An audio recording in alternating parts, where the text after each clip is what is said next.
Hello, everyone. Thank you for being here. I'm sue.oneschuk, and I'm continuing the workbook lessons of A Course in Miracles. And today's lesson is lesson 187. And the lesson is, I bless the world because I bless myself.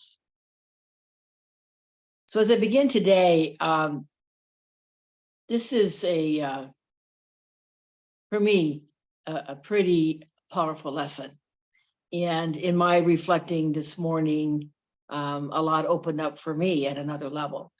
And this is, as we do these lessons, there are various levels that each one of us individually go through as we progress to really living the truth that we are as love. So I've got a lot of notes here today to share with you, a lot of insights that I received, and I'm reminded as I use that word insights that an insight is only an insight. It's when we apply what it is and we go forward to experience the insight that is really valuable.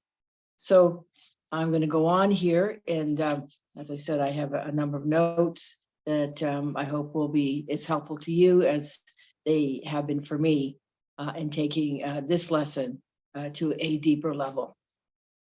So, and again, this course is something that is progressive. I've been doing this course for a number of years, and I really value sharing this with others because as I share it, I also, it reinstills for me the principles of the Course in Miracles as I take on my day-to-day life. So, all right. So again, the lesson is I bless the world because I bless myself. And it says, no one can give unless he has. In fact, giving is proof of having. We have made this point before, Jesus says. What seems to make it hard to credit is not this. No one can doubt that you must first possess what you would give. It is the second phase on which the world and true perception differ.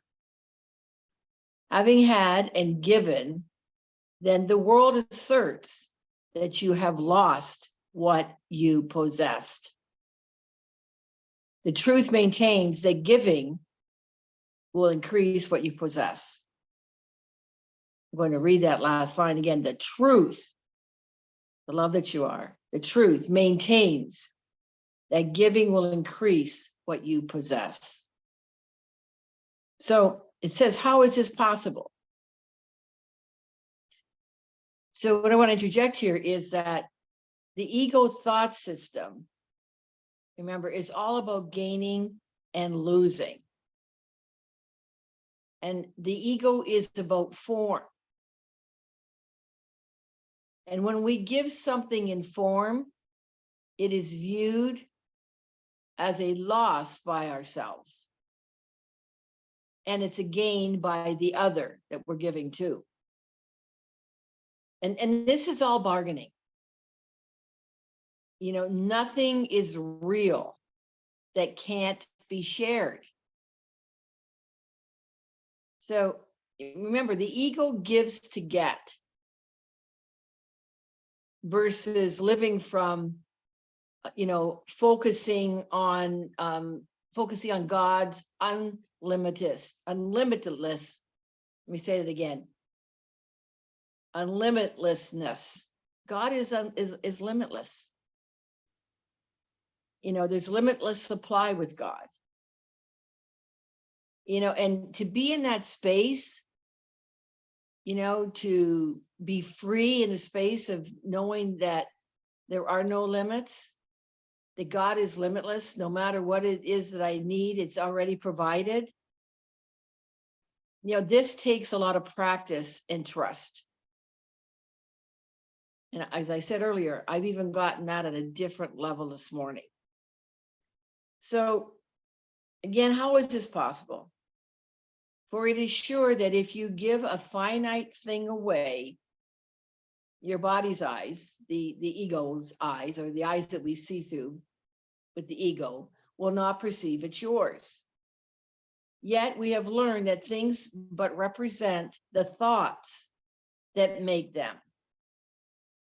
And you do not lack for proof that when you give ideas away, you strengthen them in your mind. So, as we share the course with others when we're in study groups or, in our life sharing the course, it's the ideas. Those ideas strengthen as we speak them, as we share them. It said perhaps the form in which the thought seems to appear is changed in giving. Yet it must return to him who gives.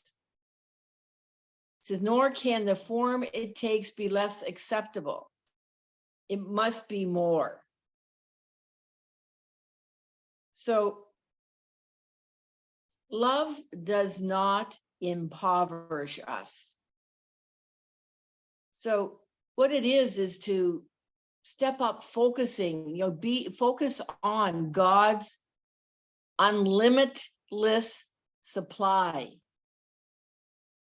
not the scarcity principle that is in the world that we've been so conditioned to and so programmed in. It's all, if we really take a look and be honest with ourselves and at depth, is there's a fear of not having enough that's driving us, all from the scarcity principle. Life is not about getting. It is about extending, knowing that everything you need is provided for you. So there was something here that I wanted to read regarding, to the form and the idols. It says, behind the search for every idol, this is from, by the way, chapter 30 in section 3 in paragraph 3. So behind the search for every idol lies the yearning for completion. Wholeness has no form because it is unlimited. You are whole and complete in the eyes of God. We were created whole and complete.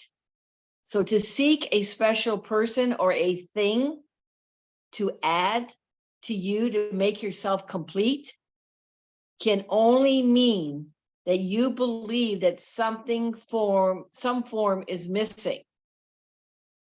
And by finding this, that you will actually achieve completion in a form you like.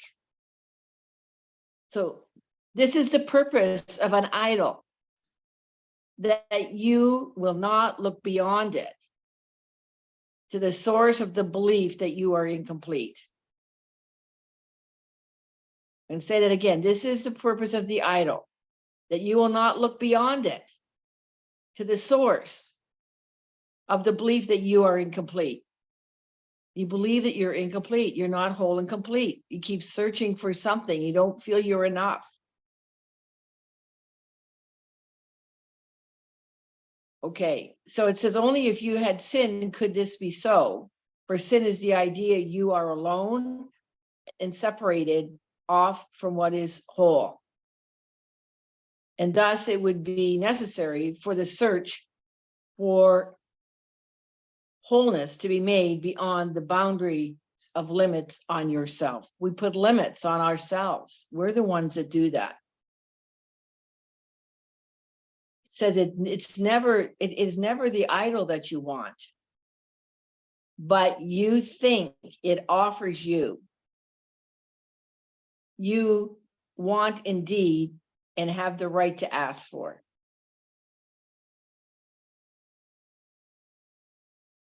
So, nor could it be possible to be denied. You will be complete in God's will. And this is given to you by being his, being God's will.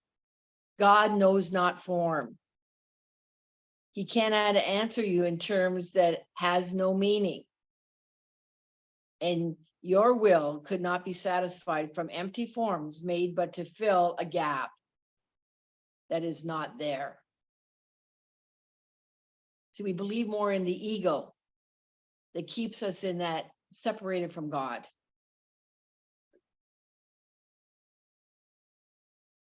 All right.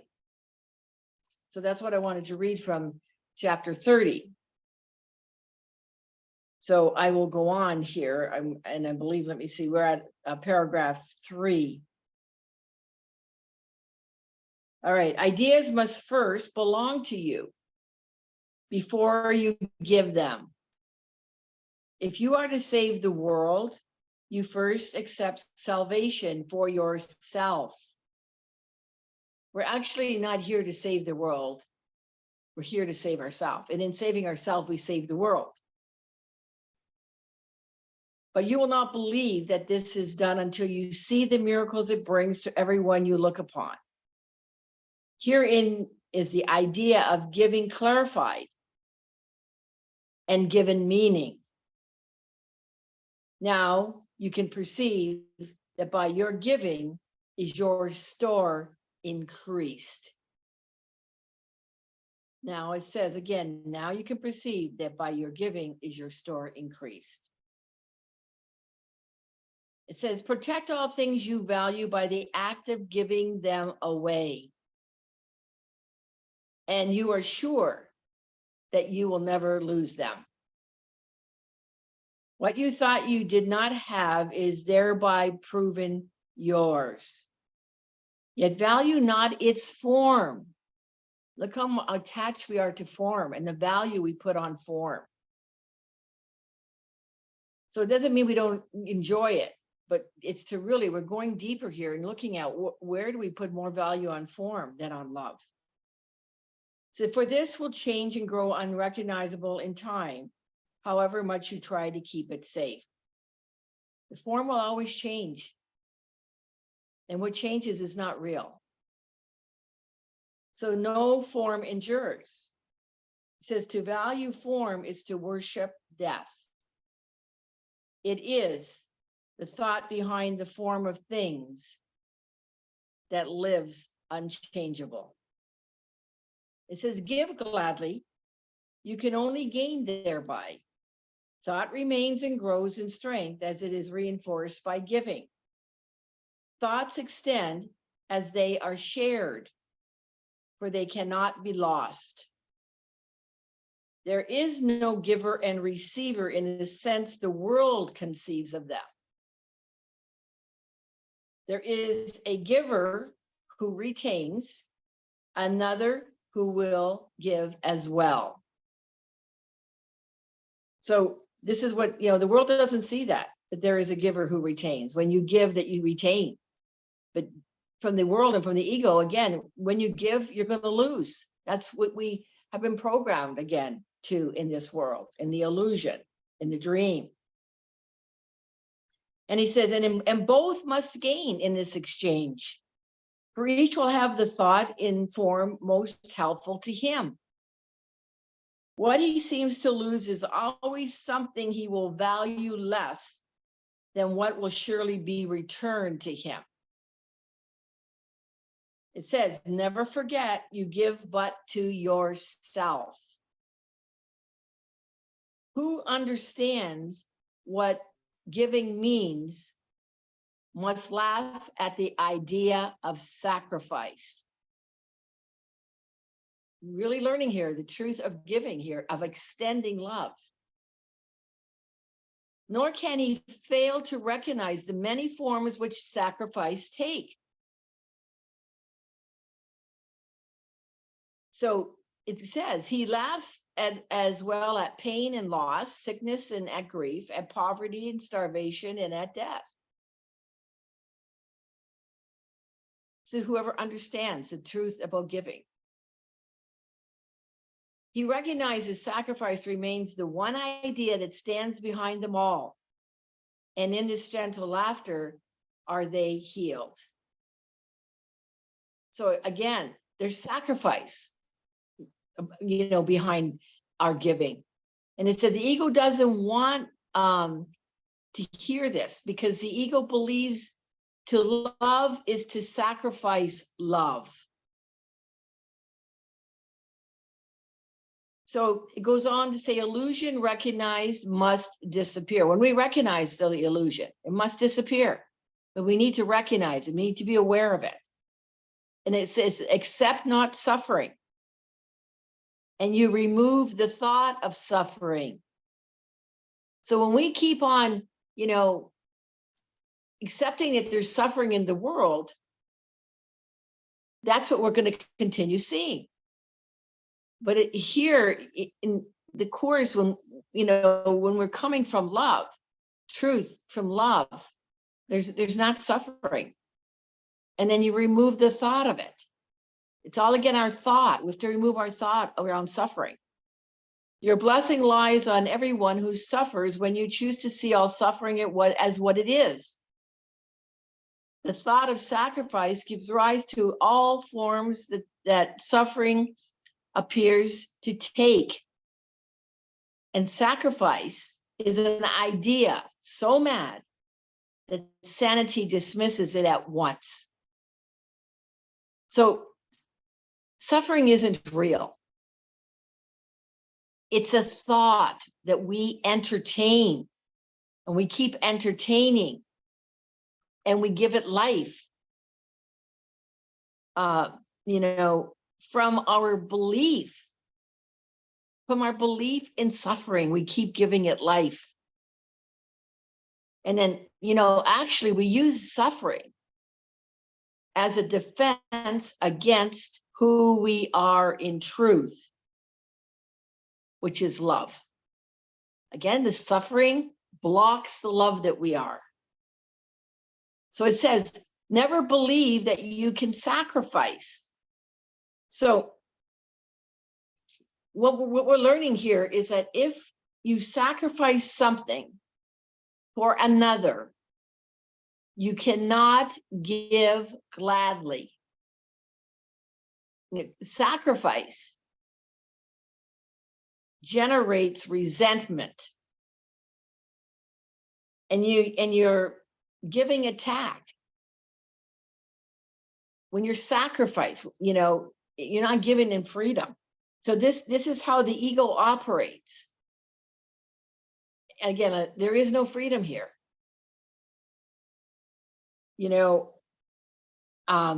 Only martyrdom and resentment occurs.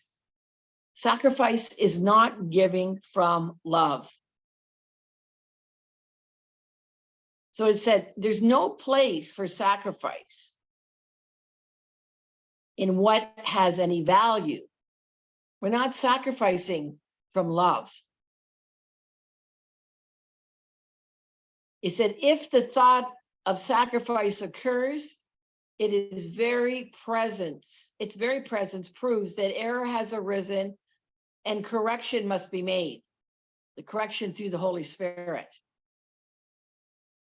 Just look at where are you actually feeling as a martyr, or you're sacrificing yourself, not really wanting to give, but you do it because you think you're supposed to. And then on behind that is actual resentment. Really go deep with this. So that's not love. And it says your blessing, when the correction must be made with that, and your blessing will correct it. You'll get the blessing. God, the Holy Spirit, brings a new perception, a shift in our perception, creates the miracle for us. Given first to you, and now it's yours to give as well. No form of sacrifice and suffering can long endure before the face of one who has forgiven and has blessed himself. So, we really, again, I mentioned this in one of the other lessons, we really need to learn to be authentic. Again, are we giving and then resenting? Are we sacrificing ourselves in that giving? and resenting. Again, be authentic in our relationships, and really see what the cost of sacrifice is for yourself and for the other. Sacrifice is not love. We've made it up that it is. Said the lilies that your brother offers you are laid upon your altar, but the ones you offer him beside them. Who could fear to look upon such loveliness, such lovely holiness? I'm going to read this again. The lilies that your brother offers you are laid upon your altar, which with the ones you offer him beside them. Who would look to fear upon such lovely holiness, upon such lovely innocence? The great illusion of the fear of God diminishes to nothingness before the purity that you will look on here. Be not afraid to look. The blessedness you will behold will take away all thought of form and leave instead the perfect gift forever there, forever to increase, forever yours, forever given away. It says, now are you one in thought, for fear has gone. Again, you're giving totally from love. That's what occurs in a holy relationship. Love is present. And here before the altar to one God, one Father, one Creator, and one thought, we stand together as one Son of God. That's the oneness. Not separate from God, who is our source, not separate from love, which is our source, not distant from one brother who is part of our one self, whose innocence has joined us all as one. We stand in blessedness and give as we receive. The name of God is on our lips. And as we look within, we see the purity of heaven shine in our reflection of our Father's love. It says, now are we blessed, and now we bless the world. What we have looked upon, which is love, we've looked upon, we would extend, for we would see it everywhere. So when we're being loved, truly being loved, that's what we're going to see. That's what we're going to perceive.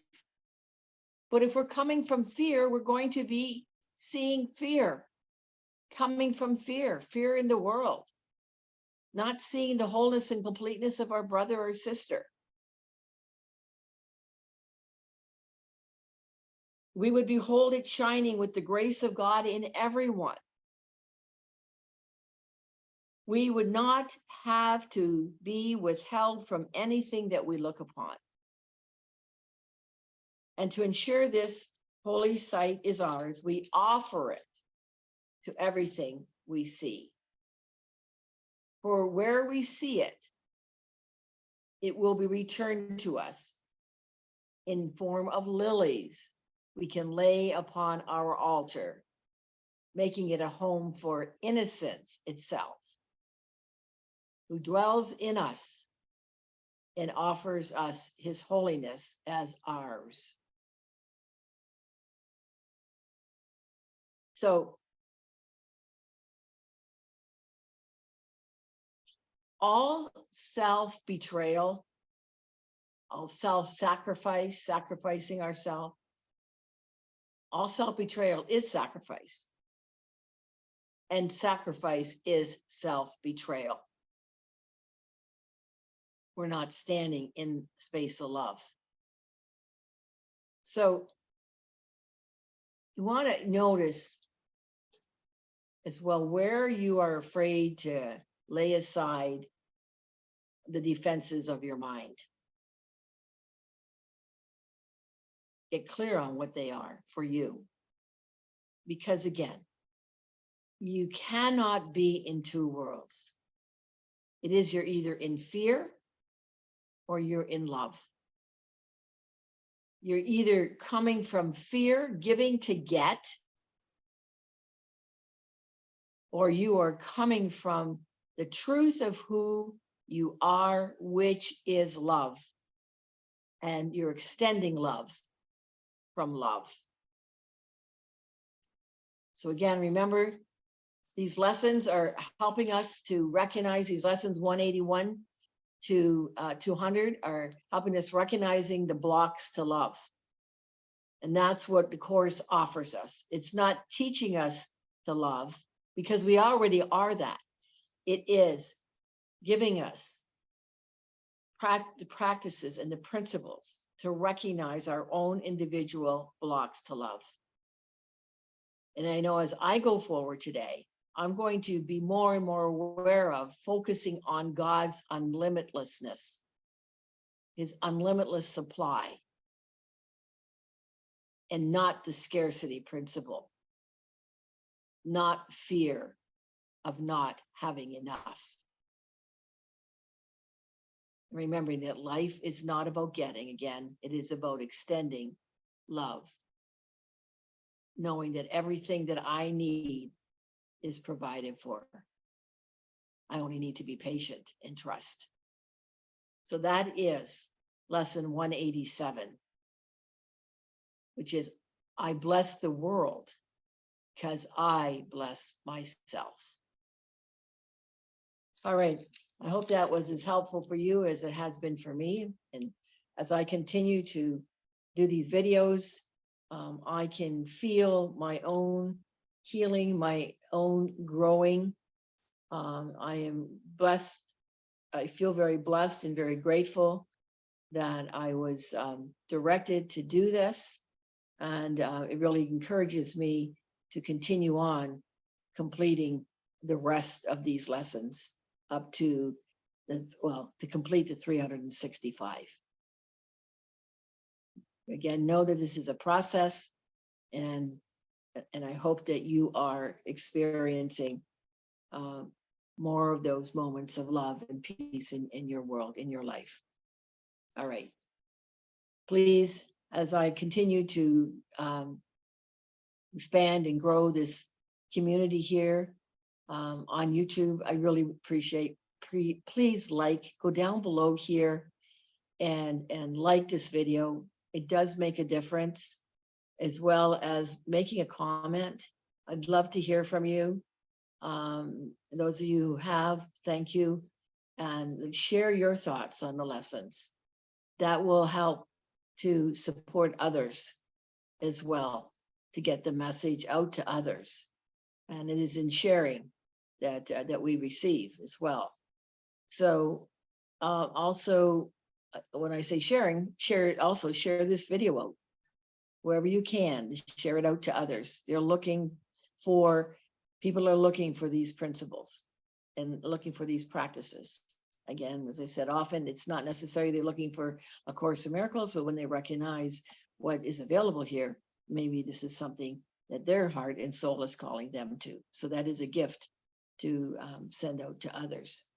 And so if you haven't already, please subscribe. And those of you who have, thank you. The community is growing. And also when you look below here and go down into the description, press the more highlighted area, and further down, there's references there. And also I appreciate all your donations.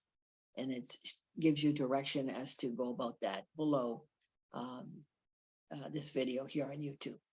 All right. Thank you again from the bottom of my heart for being here. And the next video will be on lesson 188. And I look forward to being with you then. Until then, from my heart to yours, I extend much love to you. Bye for now.